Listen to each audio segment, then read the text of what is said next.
विस्फोट, ये शब्द आप आज सुबह से सुन रहे होंगे। जी हाँ, पहले फरीदाबाद में इतना सारा एक्सप्लोजिव मिलना, उसके बाद आज दिल्ली में शाम को एक ब्लास्ट होना। स्टार्टिंग में सुनने में आया कि सीएनजी ब्लास्ट हो सकता है, बट अब 10 से ज्यादा मौतें हो चुकी हैं। हमारे साथ ज्यादा जानकारी के साथ जुड़ रहे हैं सुधांशु। सुधांशु, बताइए इस ब्लास्ट के बारे में। जी, मैं पहले आपको बता दूँ कि 6:52 पर पहले तो ये धमाका होता है और पहले ये बताया जा रहा था कि ये कार में ब्लास्ट हुआ और ऐसा भी अनुमान लगाया जा रहा था कि सीएनजी ब्लास्ट है। लेकिन सीएनजी ब्लास्ट होने के बावजूद अगर इतना बड़ा ब्लास्ट हुआ कि लगभग 10 लोगों के मारे जाने की अभी यहाँ पर संभावना जताई जा रही है और ऊपर से 24 लोगों के घायल होने की भी खबर है। आपको बता दें कि लेटेस्ट अपडेट ये है कि फिलहाल इस पर अपना दिल्ली पुलिस के कमिश्नर जो है उनका भी बयान आ गया है और उन्होंने कहा है कि 6:52 पर एग्जैक्ट ये धमाका हुआ है और इस धमाके में लगभग 10 लोगों के अभी फिलहाल जान गंवाने की खबर है और साथ ही 24 लोगों के घायल होने की भी खबर है। आपको बता दें कि सुबह में फरीदाबाद में 3 डॉक्टर्स ऐसे पाए जाते हैं जिनके पास से एक्सप्लोजिव्स जो हैं वो बरामद होते हैं और साथ ही साथ जम्मू कश्मीर पुलिस और साथ ही साथ हरियाणा पुलिस का एक जॉइंट ऑपरेशन होता है जिसमें पता चलता है कि हमारे देश के अंदर अवैध तरीके से बहुत ज़्यादा जो एक्सप्लोजिव है वो बरामद किया गया और उसके बाद लगातार शाम को इस तरीके का ब्लास्ट होना एक बहुत चिंता का विषय है हमारे देश के सिक्योरिटी के लिए।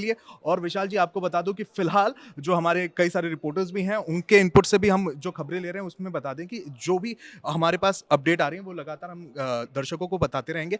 इसमें एक चीज़ आपको बता दूं कि कई जगहों पर हाई अलर्ट जारी कर दिया गया जिसमें मुंबई है, दिल्ली है, उत्तर प्रदेश है, जयपुर में भी हाई अलर्ट जारी कर दिया गया है। बिल्कुल। कार्स की चेकिंग हो रही है और सारी जितने भी गाड़ियां जो कि क्रॉस बॉर्डर जा रही हैं उन सभी की चेकिंग लगातार की जा रही है। बिल्कुल, इसमें हमें ये देखने वाली बात ये होगी। देखिए, आप देखते हैं हरियाणा में आपको एक्सप्लोजिव मिलता है, जम्मू कश्मीर से तार जुड़े हुए हैं, दिल्ली में ब्लास्ट होता है, तो कहीं न कहीं पैन इंडिया इस चीज़ को देखने को मिल रहा है। और कहीं न कहीं हम देख रहे हैं, चाहे अभी बात करें अयोध्या में राम मंदिर की सिक्योरिटी बढ़ा दी गई है और दिल्ली मेट्रो से भी हमें अपडेट आ रहा है कि दिल्ली मेट्रो में भी चेकिंग और ज़्यादा बढ़ा दी गई है। वहीं बात करते हैं इस एक्सप्लोजिव की। सुधांशु, स्टार्टिंग में बताया गया कि सीएनजी ब्लास्ट हो सकता है, बट जिस तरीके से मौतों की पुष्टि हो रही है, 10 लोगों की मौत हो चुकी है, 24 से ऊपर लोग घायल हैं।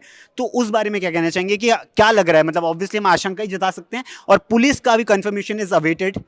जी, मैं आपको बता दूं कि देखिए जिस तरीके का ब्लास्ट हुआ वो ज़ाहिर तौर पे लग रहा है कि सीएनजी का ब्लास्ट नहीं है। चूँकि सीएनजी जब ब्लास्ट होता है तो उसका जो एक्सप्लोजन लेवल है वो काफ़ी कम होता है। एज़ अ साइंस स्टूडेंट मैं आपको एक बात बता देता हूँ कि जब सीएनजी ब्लास्ट होता है तो कई सारी चीज़ें ऐसी होती हैं, कई सारे ऐसे फैक्टर्स होते हैं कि एक्सप्लोजन उतना ज़्यादा भयानक नहीं होता। लेकिन जैसे ये 3 कार्स में लगातार और जो अभी मैं आपको बता दूँ कि दिल्ली पुलिस के कमिश्नर जो हैं उन्होंने ये कहा है कि चलती गाड़ी में एक्सप्लोजन हुआ है। तो इस हिसाब से चलती गाड़ी में अगर एक्सप्लोजन होता है तो सीएनजी लगातार चलते वक्त अगर ब्लास्ट होता है तो इतना ज़्यादा जो डायमीटर है उसमें जो है ये आग नहीं फैलेगी और ब्लास्ट नहीं होगा।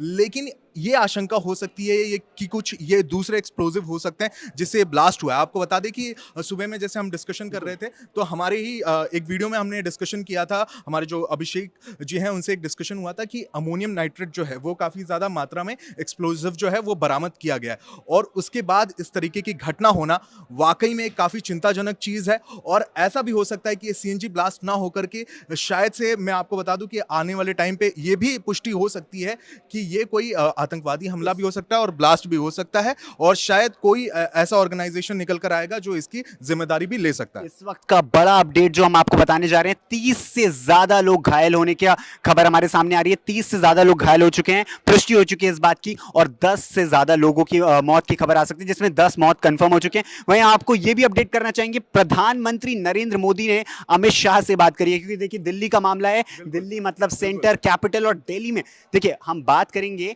कि इससे पहले क्या रहा है मामला। दिल्ली में इससे पहले इस तरीके के ब्लास्ट नहीं देखे गए। आज से कितने साल पहले, 2013 से पहले इस तरह की घटनाएं सामने आती थी, और कहीं ना कहीं सरकार की तरफ से भी बोला जाता था कि इस नेतृत्व में, इस काल में इस तरीके के ब्लास्ट नहीं होते। हालांकि ये बहुत जल्दी होगा कहना कि किस तरीके का ब्लास्ट है, इसके पीछे के इंटेंशंस क्या हैं, बट लेकिन इस तरीके का ब्लास्ट होना कहीं ना कहीं सुरक्षा व्यवस्थाओं के लिए, सुरक्षा एजेंसियों के लिए कहीं ना कहीं एक सोचने का विषय है। बिल्कुल सही कहा आपने विशाल जी। आपने एक पॉइंट नोट आउट किया था कि जो हमारे यहाँ पर है कि जो पुरानी बात आपने बताई थी तो मैं आपको एक पॉइंट ऐड कर दूं यहाँ पर कि नवंबर का महीना चल रहा है और 26/11 ये वही महीना था जब 26/11 जैसे बड़ा हमला हुआ बिल्कुल। था और उसके बाद लगातार आज 10/11/2025 है और 10/11 को इस तरीके का दिल्ली, पहले मुंबई फिर उसके बाद दिल्ली, हमारे दो बड़े शहरों पर इस तरीके के ब्लास्ट होना हमारे लिए काफ़ी चिंता का विषय है। हमारे देश के लिए अगर इस तरीके का संकट आता है यानी कि एक तरीके से मान लीजिए कि अगर हमारे सिक्योरिटी रीजंस के ऊपर सवाल उठते हैं तो आईबी और रॉ को पूरी तरीके से तैनात रहना होगा, और जो भी अभी फिलहाल अपडेट आ रहे हैं वो हम आपके साथ साझा करते रहेंगे,